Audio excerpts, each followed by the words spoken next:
नमस्कार दोस्तों, मैं श्रेयांश शर्मा एक बार फिर स्वागत करता हूं आप सभी का हमारे YouTube channel science with Sharma ji पर। दोस्तों आज मैं क्लास 10th केमिस्ट्री का chapter 4 that is carbon and compound का पार्ट 5 लेकर आ चुका हूं। ठीक है, तो ये हमारा 5th पार्ट होने वाला है। मैं यहाँ पर लिख देता हूँ 5th पार्ट, और आशा करता हूँ कि आप सभी के स्कूलों में प्री बोर्ड्स के जो पेपर है वो चालू हो गए होंगे, है ना।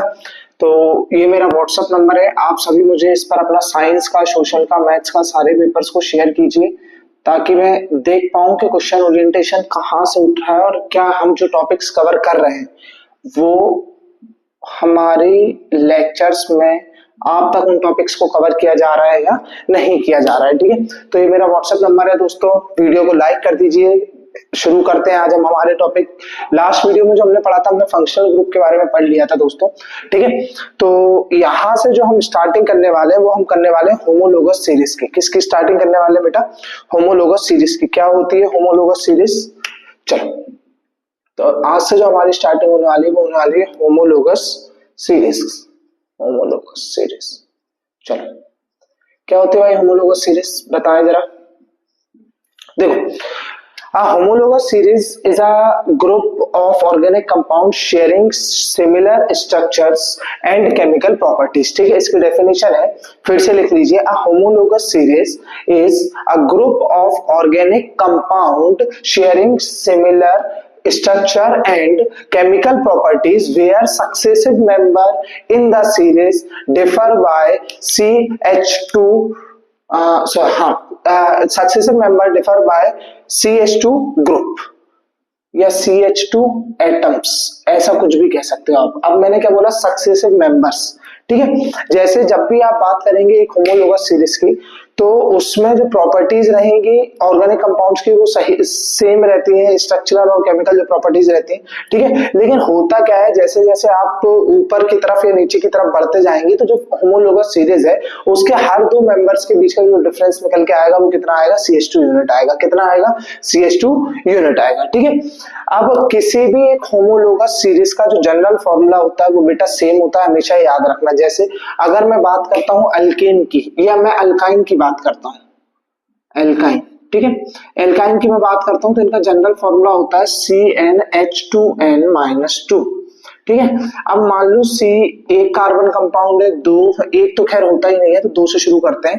ठीक है, 2 3 4 और 5। ठीक है, तो जिसमें दो कार्बन कंपाउंड है ट्रिपल बॉन्ड लग जाएगा, यहाँ पर एक H, यहाँ पर एक H, तो CH ये क्या नाम बन गया बेटा इसका? इसका नाम बन गया इथाइन। क्या नाम बन गया बेटा इसका? इथाइन। फिर तीन कार्बन वाले एक जगह ट्रिपल बॉन्ड लगा दो तो इसकी चारों वैलेंसी फुलफिल हो जाएंगी। ठीक है, यहाँ पर हाइड्रोजन जोड़ दीजिए। मैं अब डायरेक्ट H3 लिखना चालू कर दूंगा। ठीक है, तो 1 2 3 हाइड्रोजन है, सॉरी 3 कार्बन है C3, और H कितना हो जाएगा? 6 - 2 4, H4। इसका नाम क्या हो जाएगा? प्रोपाइन। क्या नाम हो जाएगा बेटा इसका? एक सेकंड में इसको मिटा देता हूं। इसका नाम हो जाएगा प्रोपाइन। प्रोपाइन। ठीक है, ऐसे ही सिमिलरली आप जब इसका स्ट्रक्चर बनाओगे तो ट्रिपल बॉन्ड C, यहाँ पर भी C, 1 2 3 4 कार्बन आ गया। ठीक है, इसका ट्रिपल बॉन्ड है तो यहाँ एक हाइड्रोजन लगा देते हैं। इसकी चारों वैलेंसी फुलफिल है, इसकी दो वैलेंसी फुलफिल है तो यहाँ H2 और यहाँ H3। ठीक है, तो इसका फॉर्मूला क्या बन गया? 1 2 3 4, 4 कार्बन है, 4 2 8 - 2 6 हाइड्रोजन होंगे। इसका नाम होगा ब्यूटाइन। क्या नाम होगा बेटा इसका? ब्यूटाइन। ठीक है, अब सुनो, होमोलोगस सीरीज क्या कहता है? होमोलोगस सीरीज ये कहता है कि दो सक्सेसिव मेंबर्स के बीच में जो डिफरेंस आएगा वो डिफरेंस आएगा CH2 एटम या CH2 यूनिट का। कितनी यूनिट का आएगा बेटा? CH2 यूनिट का। देखो, यहां पर 2 C थे और H भी 2 थे, यहां पर एक C बढ़ गया। ठीक है, देखो यहाँ C3 है, यहाँ C2 है, एक C बढ़ गया, यहाँ 4 हाइड्रोजन है, यहाँ 2 हाइड्रोजन है, मतलब यहाँ 2 हाइड्रोजन बढ़ गए। तो इन दोनों के बीच में डिफरेंस कितने का आया? CH2 का। ठीक है, अब इन दोनों के बीच का डिफरेंस निकालते। यहाँ C4 है, यहाँ C3 है, मतलब इन दोनों के बीच में डिफरेंस C का है। यहाँ H6 है, यहाँ H4 है, मतलब H2 का डिफरेंस है। इसका मतलब ये जो इथाइन, प्रोपाइन, ब्यूटाइन, पेंटाइन जो बनेगा आगे, जो पूरी सीरीज बनेगी, ये एक होमोलोगस सीरीज कहलाएगी। इनका जनरल फॉर्मूला सेम होता है, तो आप होमोलोगस सीरीज की डेफिनेशन लिख सकते हैं कि a series of organic compound having same general formula, having same general formula and same chemical properties, whereas each successive member differ by CH2 unit। फटाफट से आप डाउनलोड करो, फटाफट से आप लिख लीजिए और ये दो एग्जांपल्स बना लीजिए जल्दी से। चलिए फिर इसके बाद हमें बाकी चीजें भी पढ़नी है अभी। अच्छा, इसमें देखिए कभी कभी ऐसा पूछा जाता है कि प्रॉपर्टीज ऑफ होमोलोगस सीरीज या फिर कैरेक्टरिस्टिक्स ऑफ होमोलोगस सीरीज, तो उसमें आप क्या क्या बता सकते हैं। सबसे पहली कैरेक्टरिस्टिक आप ये लिखेंगे कि all members have same general formula. All member of a homologous series है same general formula, general formula. ठीक है, जैसे कि अब जैसे मैं हूं, मेरी एक होमोलोगस सीरीज चल रही है शर्मा फैमिली करके, ठीक है, तो ऐसे ही इनकी होमोलोगस सीरीज कर रही है आइन फैमिली करके, इथाइन, प्रोपाइन, ब्यूटाइन। ठीक है, समझ रहे हो। और दूसरी आप कैरेक्टरिस्टिक क्या लिखेंगे, two successive member differs by CH2 unit और 14 यूनिट मास। अब ये 14 यूनिट मास का क्या कॉन्सेप्ट है बेटा, 14 यूनिट मास का देखो, कार्बन का मास होता है 12, 6 2 12 और हाइड्रोजन का 2, तो कितने यूनिट मास का डिफरेंस आएगा बेटा, इसमें 2 यूनिट मास का डिफरेंस आता है। ठीक है दोस्तों, तो ये हो गया। और क्या प्रॉपर्टीज लिख सकते हो आप, ये प्रॉपर्टीज का ये अलग चल रहा है। ठीक है, तीसरी प्रॉपर्टी मैं यहाँ पर बता देता हूँ आपको, आप इसमें तीसरी प्रॉपर्टी लिख सकते हैं, तीसरी कैरेक्टरिस्टिक लिख सकते हैं। क्या लिखेंगे आप इसमें, तीसरी कैरेक्टरिस्टिक्स, सेम जनरल फॉर्मूला आपने लिख लिया है, CH2 यूनिट लिख लिया है, आप चाहे तो CH2 यूनिट वाली को अलग लिख सकते हैं, 14 यूनिट मास वाली को अलग लिख सकते हैं। अच्छा, इंक्रीजिंग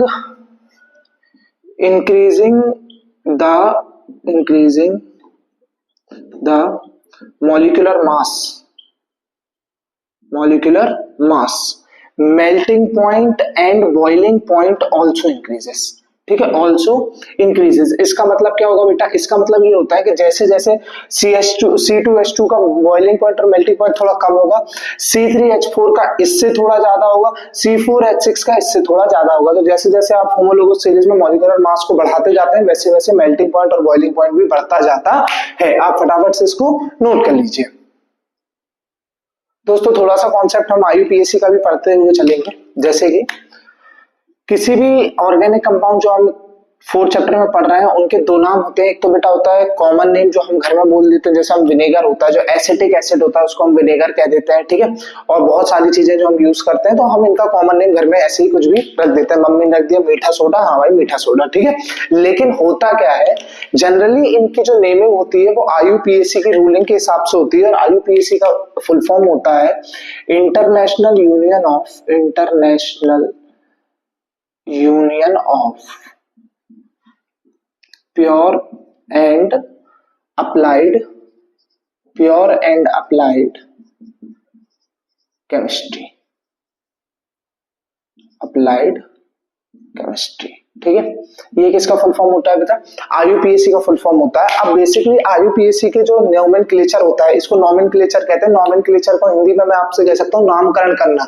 तो कोई भी अगर एक कार्बन की चेन है तो उसका आप नोमेनक्लेचर IUPAC के हिसाब से उसका आप नाम कैसे रख सकते हो। बेसिकली जैसे हम आप जिस भी धर्म को फॉलो करते हो उसमें एक रूल होता है कि हाँ भाई इस दिन पैदा हुआ है, इस अक्षर से इसका ऐसा नाम होना चाहिए, उसका कुछ मतलब निकलना चाहिए जो कि उसकी प्रॉपर्टीज पे डिपेंड करता हो। ठीक है, तो वही बेसिकली यहाँ पर भी नोमेनक्लेचर क्या कहता है कि ये 4 से 5 स्टेप्स हैं, इन 5 स्टेप्स को आप फॉलो करवा के देखो। अगर ये 5 स्टेप्स वो फॉलो कर रहा है, इसका मतलब हम उसका कुछ ना कुछ नाम रख सकते हैं जो कि उसकी केमिकल प्रॉपर्टीज और फिजिकल अपीयरेंस को शो करेगा। जैसे सबसे पहली स्टेप में वो कहता है आपसे, 5 स्टेप होते हैं इसकी।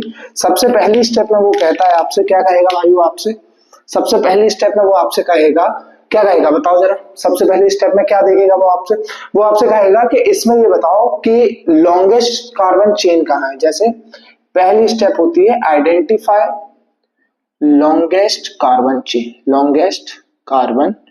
चेन। ठीक है, मैं आपको पहले यहाँ 5 स्टेप लिखूंगा, उसके बाद यहाँ एक एग्जांपल से पूरी चीजें समझा दूंगा। दूसरा वो पॉइंट क्या बोलता है भाई, चलो सबसे पहला उसने क्या बोला कि आइडेंटिफाई लॉन्गेस्ट कार्बन चेन। दूसरा क्या बोलेगा वो, नंबर ऑफ कार्बन चेन। ठीक है, कि एक तो आपने लंबी वाली आइडेंटिफाई कर लो, फिर उसमें कितनी कार्बन चेन और है वो भी देख लो। फिर तीसरा वो आपसे क्या बोलेगा, तीसरा क्या बोलेगा भाई, तो उसने बता दिया कि पहले तो सबसे लंबी चेन का पता करो और दूसरा ये पता करो कि टोटल कितनी कार्बन चेन है, ठीक है। फिर वो बोलेगा कि आइडेंटिफाई एंड नेम सब्स्टिट्यूएंट, जो भी स्पेलिंग बनती है भाई मेरे को नहीं पता, ठीक है, सब्स्टिट्यूएंट्स, ठीक है। तो फिर वो क्या बोलेगा तीसरे स्टेप में कि अगर कोई फंक्शनल ग्रुप को जुड़ा हुआ है तो उसको आइडेंटिफाई करोगे वो कहाँ जुड़ा हुआ है और क्या बताओ, उसके लिए जो भी आप नाम है उसका वो जोड़ो, ठीक है। फोर्थ वो क्या बोलेगा, कंबाइन चेन एंड सब्स्टिट्यूएंट, ठीक है। चौथा वो आपसे क्या बोलेगा, वो क्या बोलेगा भाई कि जो चेन है और जो सब्स्टिट्यूएंट है उन दोनों के नाम वगैरह को आप कंबाइन करो और देखो कि आपका एक यहाँ पे नया नाम क्या निकल के आ रहा है, उसका बेसिकली मतलब क्या हो रहा है। और लास्ट स्टेप जो होती है कि भाई सरनेम लगाना है तो ऐड प्रीफिक्स एंड सफिक्स, ठीक है, उसमें प्रीफिक्स और सफिक्स भी लगाना है। अब मैं आपके सामने एक कार्बन चेन बना देता हूं पहले, ठीक है, ऐसी जनरल अपन कोई सी भी बना लेते हैं, मुझे भी नहीं पता मैं किसकी बना रहा हूँ, आपके सामने बस मैं बना देता हूँ। 1 2 3 4 मैं कार्बन ले लेता हूँ, ठीक है, चलो 3 ही लेता हूँ, हटाओ, 3 कार्बन हो गया, ग्रुप भी जोड़ दो एक, ठीक है। फिर यहाँ पर एक H, यहाँ पर एक H, एक H, यहाँ पे एक H, 1 2 3। अब चलो, सबसे पहले उन्होंने आपसे क्या बोला, सबसे पहले उन्होंने आपसे बोला कि आइडेंटिफाई द कार्बन चेन, ठीक है, क्या बोला उन्होंने, आइडेंटिफाई द कार्बन चेन। तो भाई यहाँ पर कितने कार्बन है, 1 2 3 कार्बन, मतलब लॉन्गेस्ट कार्बन चेन यही है और एक ही कार्बन चेन है, इसका मतलब आपने आइडेंटिफाई कर लिया कि हाँ ये सबसे लंबी कार्बन चेन है। नंबर ऑफ कार्बन चेन्स, क्या आपको कोई दूसरी कार्बन चेन दिखाई दे रही है इधर साइड, नहीं, तो एक ही कार्बन चेन है, ठीक है। तीसरा उन्होंने बोला आइडेंटिफाई एंड नेम सब्स्टिट्यूएंट, भाई ये hydrogen hydrogen hydrogen hydrogen hydrogen hydrogen ये कुछ अलग लग रहा है और ये कौन सा फंक्शनल ग्रुप है, मैंने आपको बताया है OH कौन सा फंक्शनल ग्रुप होता है बेटा, OH होता है एल्कोहल, ठीक है, एल्कोहल, ठीक है, दिख रहा होगा, मैं एक सेकंड देख लेता हूँ कैमरे में, हाँ ठीक है, विजिबल है वहां पर, ठीक है। तो इसका जो फंक्शनल ग्रुप है वो कौन सा है, एल्कोहल हाइड्रोक्सी ग्रुप इसको बेसिकली बोलते हैं, मैं उतना डीप में नहीं पढ़ा रहा हूँ, आपको नॉर्मल जो चीजें आपको समझ में आती है वो बता रहा हूँ। चौथा उन्होंने क्या बोला, कंबाइन चेन एंड सब्स्टिट्यूएंट। अब देखो 3 कार्बन के लिए नेम देना था हमें, तो नेम हम सबसे पहले क्या देंगे, 3 कार्बन के लिए भाई बोला जाता है प्रोप, क्या बोला जाता है, प्रोप, ठीक है। फिर सिंगल बॉन्ड दोनों जगह सिंगल बॉन्ड है मतलब एन, ठीक है, प्रोपेन हो गया, यहाँ पर कोई दिक्कत, साउंड क्लियर होगा, हेलो, हाँ प्रोप ए, ठीक है। लेकिन यहाँ पर जो हाइड्रोक्सी ग्रुप जुड़ा हुआ है तो उसके लिए एक सफिक्स लगता है ऑल, तो ऑल के लिए मुझे इसको हटाना पड़ेगा और यहाँ लगाना पड़ेगा OL, क्या लगाना पड़ेगा यहाँ पे मुझे, OL। अब देखो ये जो प्रॉप है ये नंबर ऑफ कार्बन एटम को रिप्रेजेंट कर रहा है, ठीक है, नंबर ऑफ कार्बन एटम को रिप्रेजेंट कर रहा है। जो एन है ये यहाँ पर बॉन्ड को रिप्रेजेंट कर रहा है, सिंगल बॉन्ड है, डबल बॉन्ड है, ट्रिपल बॉन्ड है, और जो ऑल है वो आपका रिप्रेजेंट कर रहा है फंक्शनल ग्रुप को, ये जो ऑल है वो रिप्रेजेंट कर रहा है फंक्शनल ग्रुप को, ठीक है। तो इस तरीके से आप सारी चीजों को ध्यान में रखते हुए किसी भी कंपाउंड का जो कॉमन नेम या कॉमन जो फॉर्मूला, सॉरी कॉमन कह रहा हूँ, IUPAC नेम बना सकते हैं। तो इस हिसाब से इस स्ट्रक्चर का जो IUPAC नेम बनता है वो बनता है प्रोपेनॉल। फटाफट से आप इसको नोट डाउन कर लीजिए। चलो, तो इतनी सारी चीजें हो गई, एक और नेमिंग हम देख लेते हैं। जैसे मान लो मैं एक और स्ट्रक्चर आपके सामने बना देता हूं, एक नेमिंग और देख लेते हैं। एक सेकंड आप रुक जाइएगा, कॉल आ रहा है, 1 मिनट रुकिए आप प्लीज। तो मैं आपके सामने स्ट्रक्चर बना देता हूँ, ठीक है, और आप लोग बताना है मुझे जरा कि क्या नाम होगा इस स्ट्रक्चर का। जैसे मैं आपके सामने बना देता हूँ, 1 2 3 4,